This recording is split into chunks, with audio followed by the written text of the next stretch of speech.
सगळ्यांना नमस्कार. आज आहे धनत्रयोदशी. त्यासाठी पूजेचा सामानाची सर्व तयारी केली. दिवेंना वगैरे छान असा कलर दिला.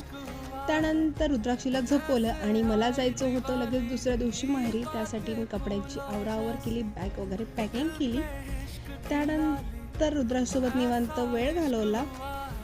त्यानंतर लगेच रुद्राक्षीला खायला घेतलं. खाऊ घालणं म्हणजे सर्वात मोठं माझा टास्क आहे. त्यानंतर सायंकाळी आम्ही फ्रेश एअर घ्यायला खाली गेलो. रुद्राक्षीला छानपैकी खेळवलं.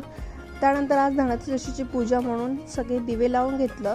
एक छोटासा दिवा, पण मन मात्र पूर्ण उजळून गेलं. आणि त्यानंतर लगेच धनत्रयोदशीची पूजेची मांडणी केली. आणि दिवसभर आज खूप कामं झाले होते दिवाळीमुळे, आणि उद्या मी लगेच माहेरी जाणार असल्यामुळे भरपूर असे कामं होते, त्यामुळे थकून गेलो होतो. त्यानंतर आम्ही संध्याकाळी बाहेर जेवायला गेलो आणि मस्त असा आमचा दिवस संपवला. आय होप तुमचाही दिवस चांगला गेला असेल. भेटूया नेक्स्ट व्लॉगमध्ये. हॅपी दिवाळी.